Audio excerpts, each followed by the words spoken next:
Hello everyone, welcome back to my another blog. সকালবেলা দেখতেই পাচ্ছ 5টা বাজে, তখন আমি কিন্তু মহালয়া চালিয়ে দিয়েছি। মহালয়া দেখছি। আমার মতো কে কে সকালবেলা ঘুম থেকে উঠে ভোরবেলা মহালয়া দেখেছো কমেন্টে জানিও। কিন্তু সকালবেলা আবার মহালয়া দেখে চা বিস্কিট খেয়ে নিয়েছি আমি আর বাবা। আর এখানে আমার আলমারিটা আজকে অনেক দিন পরে গুছিয়েছি, মানে অনেক দিন পরে বলতে বিয়ের পরে একবার গুছিয়েছি, তারপর আবার আজকে গুছিয়ে 6 মাসের মধ্যে।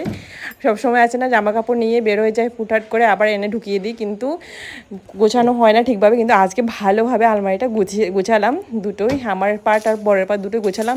আর আমার মতো কে কে এমন বাচ্চামি করো বলো তো, প্যাকেটের মধ্যে যে ভুটকা ভুটকা কি একটু থাকে না ফুটে, ওটা কে কে কে ফুটাও? আমি কিন্তু ভালোই ফুটাতে ভালো লাগে আর কি।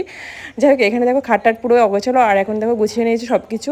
তো মা আবার ওরা রাত্রেবেলা চলে আসবে, এখন বর তো ওদের আনতে গেছে গাড়ি নিয়ে। আর কাকিমণি আর আমি এখন টিভি দেখবো বসে বসে, আর ওয়েট করবো। আর এখানে রান্না করছি দেখো, সন্ধ্যাবেলা আমি রান্না করছি আলু দিয়ে, পটল দিয়ে, পনির দিয়ে রান্না করছি। আর মা বাদ বাকি রান্নাগুলো করে রেখেছে, বাঁধাকপি রান্না করেছে, ডাল রান্না করেছে টমেটো দিয়ে, আর বেগুন ভাজি, কুমড়ো ভাজি করে নিয়েছে। আর দেখো আমার এই পনির আলুর তরকারি হয়ে গেছে।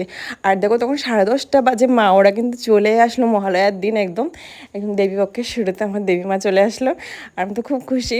তো এখানে দেখো মা নিয়ে আসলো ত্রিপুরার বিখ্যাত মডার্ন চানাচুর, মামা পাঠিয়েছে, মাও নিয়ে আসলো, দুজনে মিলেই নিয়ে আসলো। আর লেবু নিয়ে আসলো। আর বর আসার সময় এয়ারপোর্টের একটা ধাবা থেকে নিয়ে আসলো চিকেন পকোড়া, এয়ারপোর্টের কাছের থেকে। তো ওরাও রুটি তরকারি খেয়ে আসলো, চিকেন